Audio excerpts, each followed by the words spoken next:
What's going on, guys? It's Jay, and my Turbo Cruze may be broken.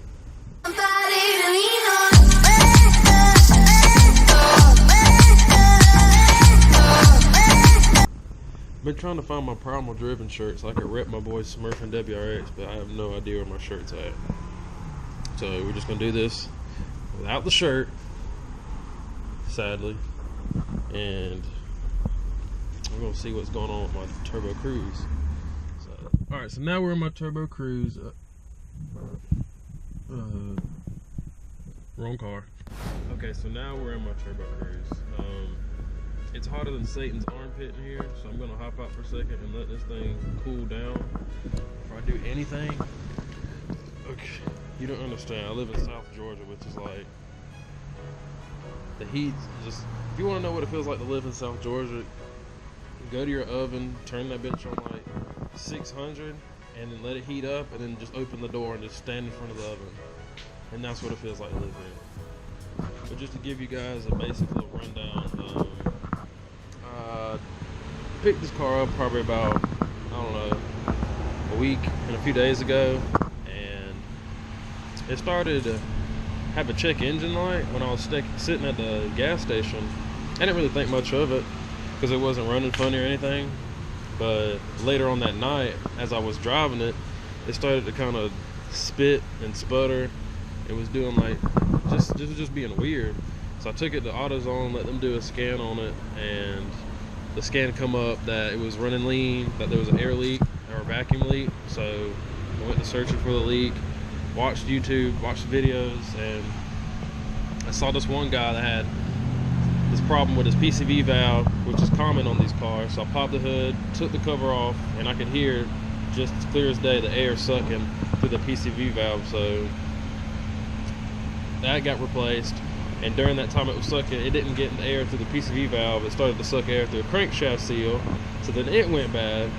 So then I got my car back, they fixed it, done the valve, but they didn't change the seal because they didn't think it was a seal. They thought it was like a belt or something, so it was still squeaking because they didn't fix the seal. So then they put the heads back on it, got the car, picked it up. I get probably like a mile down the road, it goes to, I was like, what the and then it says like service traction control and all kinds. I was like, man, my car is falling apart. So take it back up there, they fixed the crankshaft seal, it quit squeaking,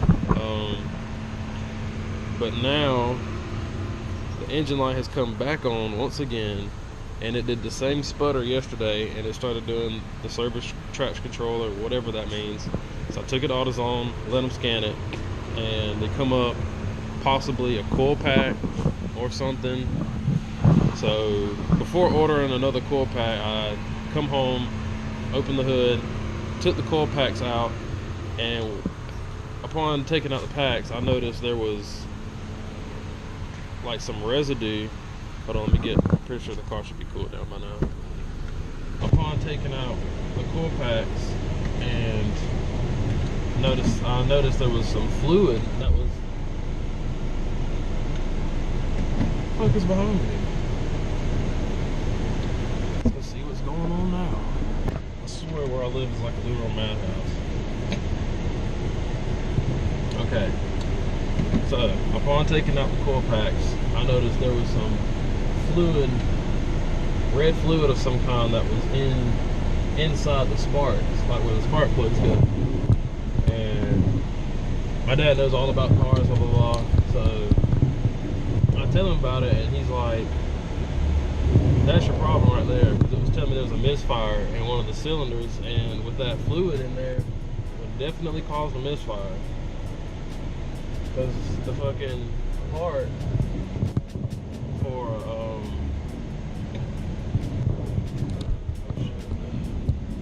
the part for the coil pack thing is like literally $150 something, $120 something, and I'm like, man, there's got to be a fit, like something else has got to be wrong. So that's when I took it apart for myself to see.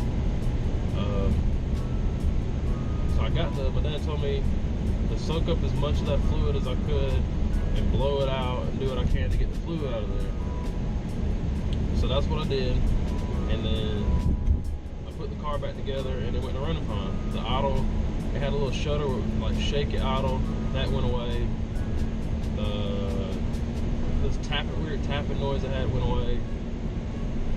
And it went running fine. But my check engine light is still on. So I'm just gonna drive it around and see if the computer can like reprogram itself or something, or just see what happens. I'm really gonna try to drive around some to see if that fluid, because when they took my valve cover off, changed the PCV valve, they had to take the whole entire valve cover off. So taking off the valve cover, of course, you gotta unhook hoses. So maybe I'm thinking somewhere along that process of them taking off my valve cover, they could have just unhooked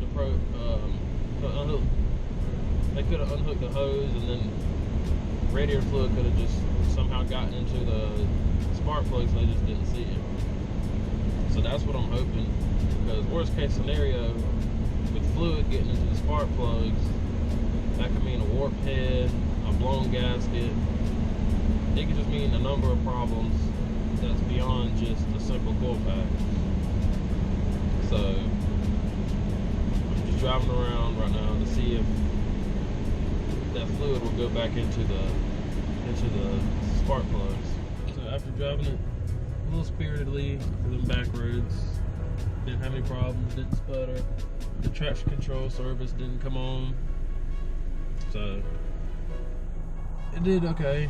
So I'm just gonna go take it home and let it sit a while, because I don't want to be unscrewing those coil pack bolts if the engine's hot and risk stripping something out. So I'll just take it home, let it cool off, and then I'll get back out there, open it up, and see what we're dealing with. Okay, so the car's cooled off. I've let it sit for a couple hours.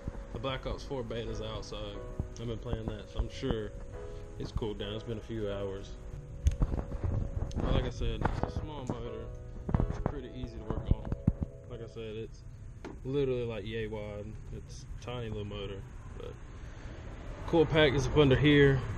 To get that off, you pull this tab back and then kind of yiggle it off. Alright, and all you do is just remove these two star bolts.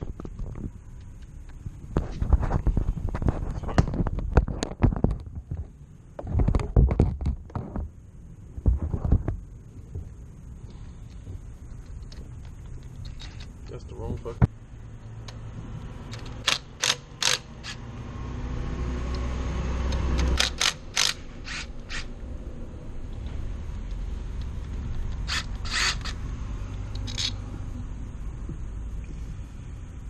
Alright, it's the moment of truth. We're gonna find out whether I have warp heads, blown gasket, or it's just a simple mistake.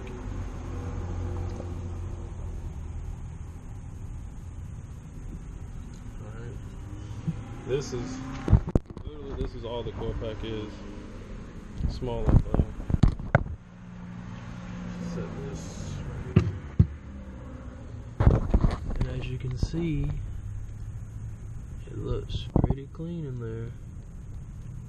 Because all this one was where I was getting a misfire, which is cylinder 4, and it was literally had like 1.5 inches of radiator fluid in it.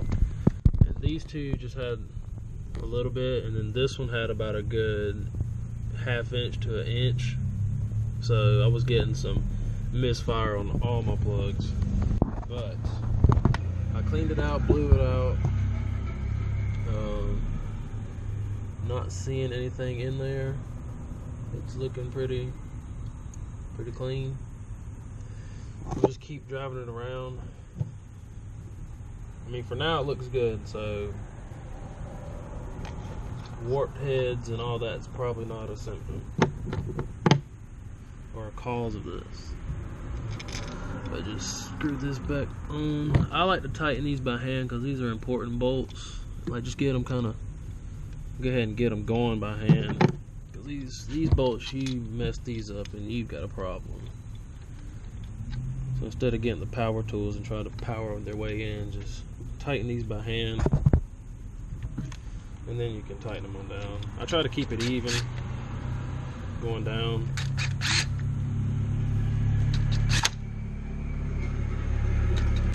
Alright, that's tight. I just give it a nice snug. Alright. And that's it. We don't have warped heads. We don't have any blown in. We don't have any engine trouble. So it was just an honest mistake by whoever. Because I'm gonna show you guys what I was talking about. This right here, this valve, this is the PCV valve for this motor, but it is connected to the valve cover. So in order to change, this was bad. So in order to change this, you have to change this whole entire piece. So I guess when they were taking it off, unhooking these hoses, something probably just dished off in there. Thank goodness. So problem has been solved. No warped heads, no issues. Anyways, thanks for watching, guys. Riding around with me, listening to me jabber on about my Cruze Ecotech or Turbo. They call it Ecotech. I don't know what the fuck that is. But thanks for watching, guys. Whatever else I tend to do this car, like I was talking about exhaust or something, I'll be sure to let you guys watch. Next thing I'm probably gonna do is just get some plastic dip. I might do something to the badges. I don't know yet. But whatever I do, I will sure make a video on it. Thanks for watching, guys, and I'll catch y'all in the next one. Make a wildfire get away.